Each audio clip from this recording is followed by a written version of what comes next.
নমস্কার বন্ধুরা, তনু kitchen with ব্লগে আপনাদের সবাইকে স্বাগত জানাই। বন্ধুরা প্রত্যেক দিনের মতো আজকেরও চলে এসেছি রান্নাঘরে একটা আলুর মজাদার রেসিপি নিয়ে। তো রেসিপিটা আমি আপনাদের সঙ্গে শেয়ার করব। তো রেসিপিটা খুব অল্প সময়ে এবং অল্প উপকরণেই হয়ে যাবে, বিশেষ কিছু লাগবে না। তো এই যে দেখুন বন্ধুরা, আমি কতগুলো আলু নিয়েছি, সেদ্ধ করে খোসা সমেত কুকারে সেদ্ধ করে নিয়েছি।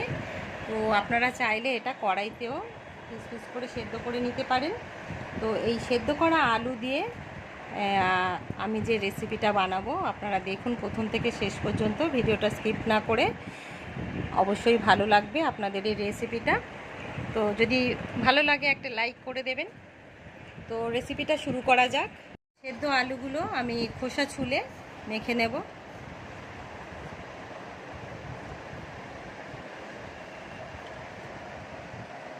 খুব চটপট হয়ে যাবে রেসিপিটা। বাড়িতে কোনো লোকজন আসলে আপনারা খুব তাড়াতাড়ি রেসিপিটা করে দিতে পারবেন এবং চাটনি বা যে কোনো ধরনের সস দিয়ে খেতে খুবই ভালো লাগবে।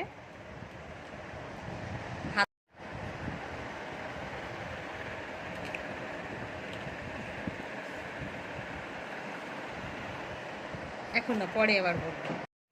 তো এই যে আলুগুলো ছুলে নিয়েছি, এবারে এর মধ্যে আমি পরিমাণ মতো লবণটা দিয়ে দেব। আলুটা আমি সেদ্ধ করার সময় দিইনি, আপনারা চাইলে সেদ্ধ করার সময়ও দিয়ে নিতে পারেন। লবণ দিয়ে দিলাম। এবারে এই যে নিয়েছি ধনে পাতাগুলো আমি কেটে দেব ছোট।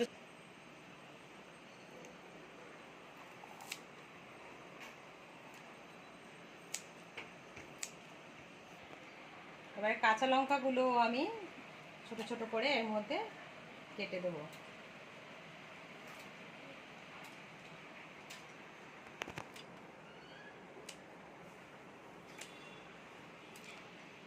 বেশি বড় বড় থাকলে অসুবিধা হবে, এই জন্য একদম ছোট্ট ছোট্ট করে কেটে দেব।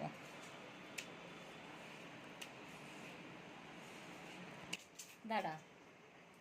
তো বন্ধুরা, ধনেপাতা কুচিয়ে দিয়েছি, কাঁচা লঙ্কাও দিয়েছি। এবারে নিয়েছি আমি এরকম চিজ নিয়েছি 4টে স্লাইস। তো আপনারা বড়ও কিনতে পারেন, আমি এরকম ছোট ছোট 4টে স্লাইস কিনে নিয়ে এসেছি। এই চিজটা এর মধ্যে গ্রেট করে দিয়ে দেব।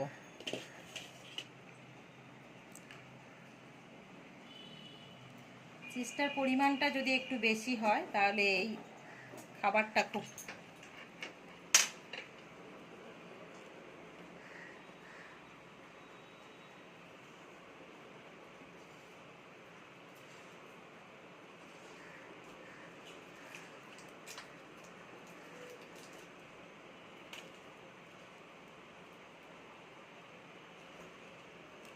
এই রেসিপিটা সন্ধেবেলা স্ন্যাক্সের মতো খাওয়া যাবে, চায়ের সাথেও খাওয়া যাবে, আবার আপনারা চাইলে এটা ডাল দিয়েও খাওয়া যাবে।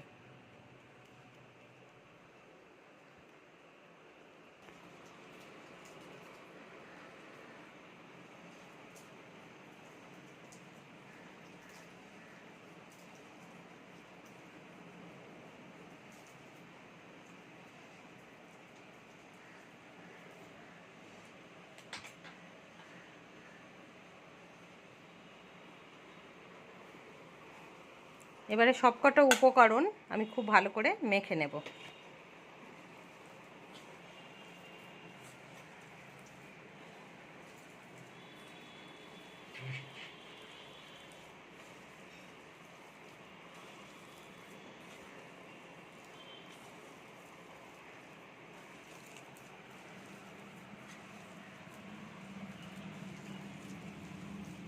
এবার এই মাখাটার মধ্যে আমি কর্নফ্লাওয়ার মিশিয়ে দেব।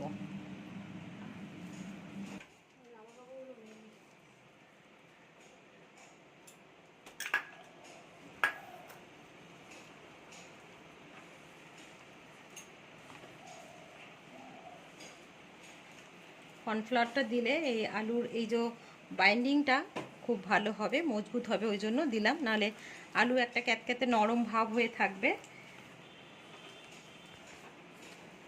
আপনারা চাইলে এটার মধ্যে ময়দা বা বেসন, ওগুলোও ইউজ করতে পারবেন, চালের গুঁড়ো।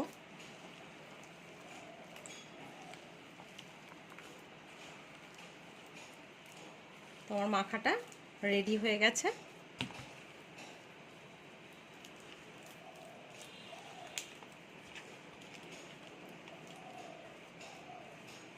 এভাবে আমি মিনিট 5 রেখে দেব। দেখুন বন্ধুরা, 10 মিনিট হয়ে গেছে, আমি নিয়েছি। আর এখানে একটা প্লেটে কিছু কর্নফ্লাওয়ার নিয়ে নিয়েছি, আর এখানে একটা বাটিতে সাদা তেল নিয়ে নিয়েছি। তো এবারে আমি এগুলোকে একটা একটা করে বলের আকারে শেপ দিয়ে দেব। তার জন্য হাতে একটু তেল লাগিয়ে নেব, যাতে হাতে না আটকিয়ে যায় আর কি।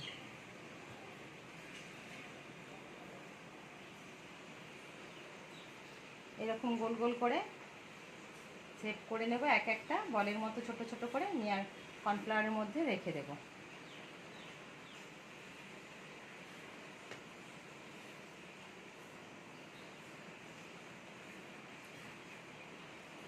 আপনারা বাড়িতে অবশ্যই ট্রাই করবেন, কেমন লাগলো কমেন্ট করে জানাতে ভুলবেন না। আর যেসব বন্ধুরা আমার চ্যানেলে নতুন আছেন, আমার চ্যানেলটিকে অবশ্যই সাবস্ক্রাইব করে দেবেন। এইভাবে আমি সবকটা আগে বল রেডি করে নেব। আপনারা আপনাদের পছন্দসই যে কোনো একটা শেপ দিয়ে নিতে পারেন, এগুলো স্কোয়ার করেও দিতে পারেন।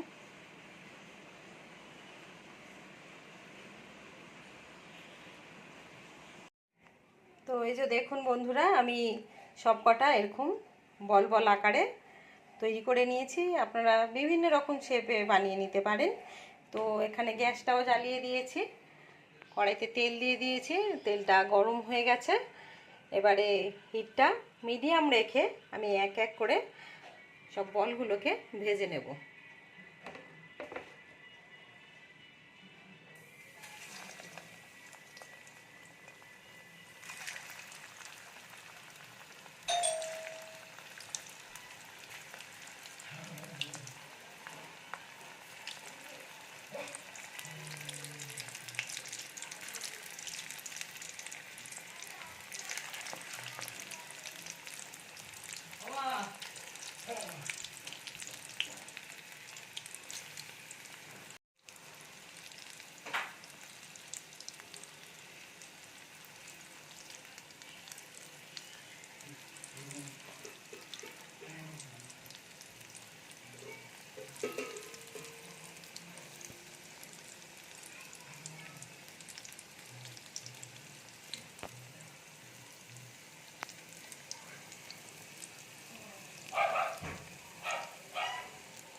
এরকম আস্তে আস্তে খুন্তি দিয়ে করলে হয়ে যাবে। আর এমনিতেই এগুলো দেখুন ফুলে ওপরে ভেসেও উঠছে। এইভাবে প্রত্যেকটা বল আগে ভেজে নেব। ভাজার জন্য তেলের পরিমাণটা কিন্তু একটু বেশি দিতে হবে।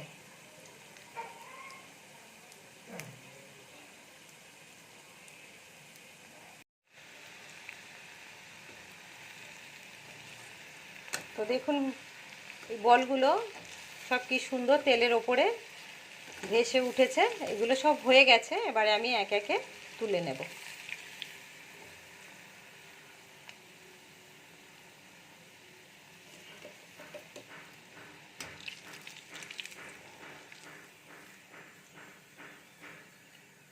বাকি বলগুলো সব আমি একইভাবে ভেজে নেব। তো এই যে দেখুন বন্ধুরা, আমার আলুর বলগুলো সব ভাজা হয়ে গেছে। তো দেখুন কতটা মুচমুচে হয়েছে। এই যে দেখুন আওয়াজটা দেখুন কতটা মুচমুচে। তো আপনারা অবশ্যই বাড়িতে বানাবেন।